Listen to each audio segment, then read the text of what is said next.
I can't wait to rewatch Ghostbusters. This one's gonna be IMAX 3D. Coming up, Kristen Brockman of Hollywood. Keep watching. We got more exclusive content and entertainment coming your way. If I booked a hotel in advance, I wouldn't need one at the last minute. Sorry, Captain Obvious. Don't be. I've got the Hotels.com app, which makes it simple to book a room.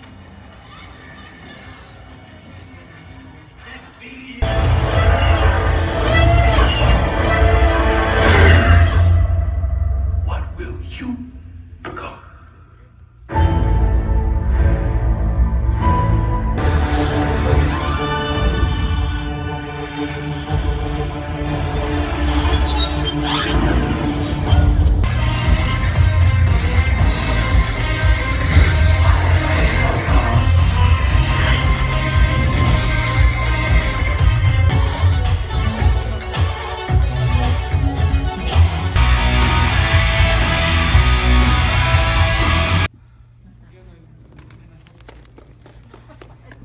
Alright guys, so like I promised, I told you guys in my first Ghostbusters movie day when I saw it in the screening, I promised you guys I was going to rewatch it, this time in IMAX 3D, so I could tell you guys whether IMAX worth it or not, and I did.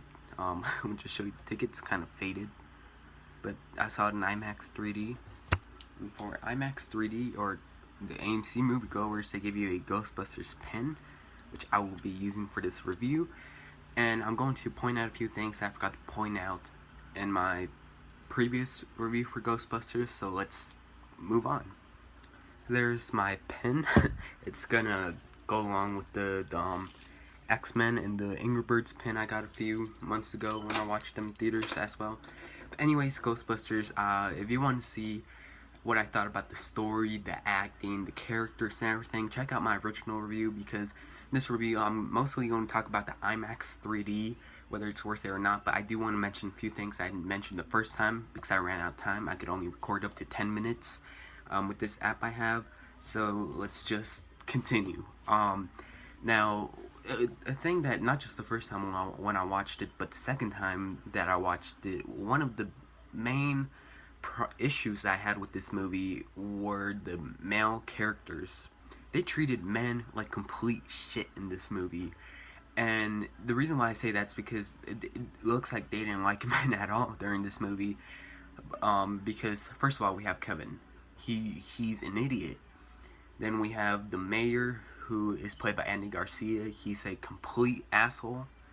And then we have a complete careless character, but he was quite likable, I have to admit. It was that guy, taxi driver from Deadpool, but he played the Chinese restaurant employee in this movie.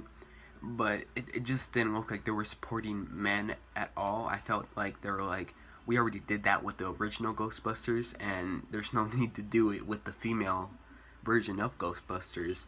So that was kind of an issue I had with this movie, mainly. We kind of need more background from the villain, why everybody thinks he's weird, and why everybody used to bully him when he was younger. And by the way, this movie mainly is about the villain destroying the world with all these ghosts because he hates the world. So I think we need a little bit more background with his character.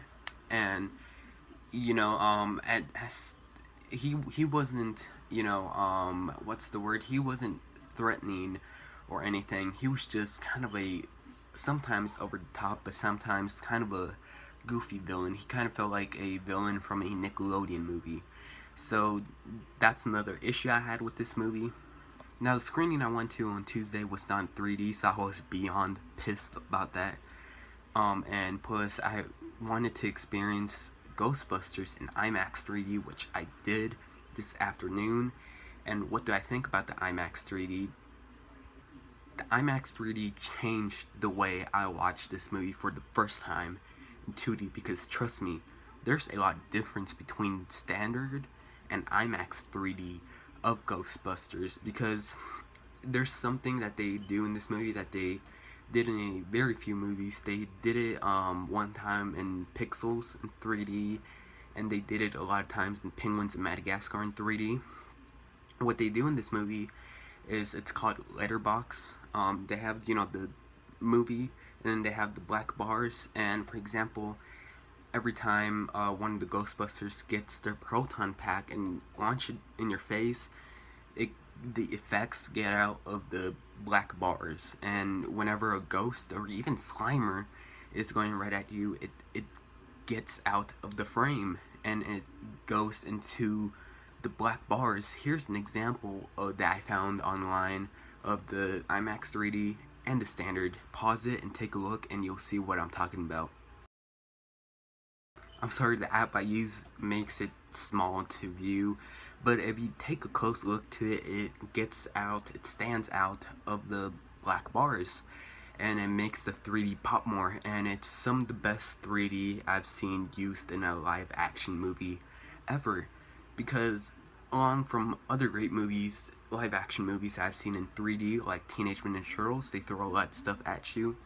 Unlike that, Ghostbusters is a whole entire different thing, and it gets out of the black bars. And again, it makes it pop out more, it makes it look a little bit more unique, and yeah, just that's what we have for the IMAX, well, the 3D at least, because the IMAX is another story. When I watched it in standard 2D in the screen for the first time, there were jump scares, but I really never jumped.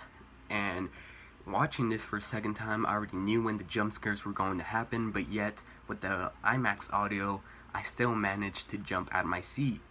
And with that being said, also during the action sequences in this movie when they're busting ghosts and everything, when I watched it in 2D, it just felt normal, and when I watched it in IMAX 3D, the whole ground in the movie theater was shaking, and not the seats, but the ground was shaking, and that's the technology of IMAX. Now, on another thing for the IMAX showing, usually when a movie is shot in IMAX, it covers the whole entire screen, and we saw that with Civil War, where the whole entire airport scene was shot in IMAX, and it covered the whole entire screen. There's one scene in particular, a scene involving one of the characters going into a portal. It's towards the end. I'm not going to spoil anything, but they go towards a portal, and those scenes in specific are in IMAX.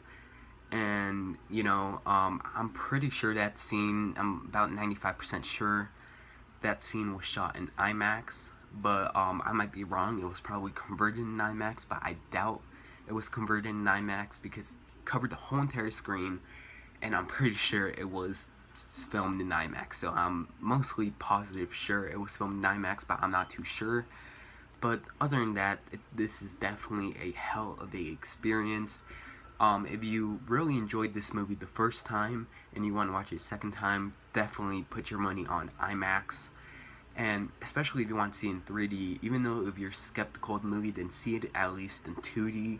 But if you're really excited, like out of your mind for this movie, definitely wouldn't hurt to pay for IMAX. So with that being said, I'm going to say both the IMAX and the 3D are worth it in this case. Actually, yes, it did change settings. The reason why is because when I recorded that clip, right after I recorded that clip, I went to bed because I had a big headache, and sadly it left to a fever for nearly a week.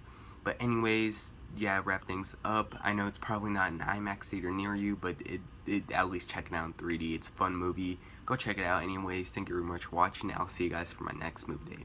Bye.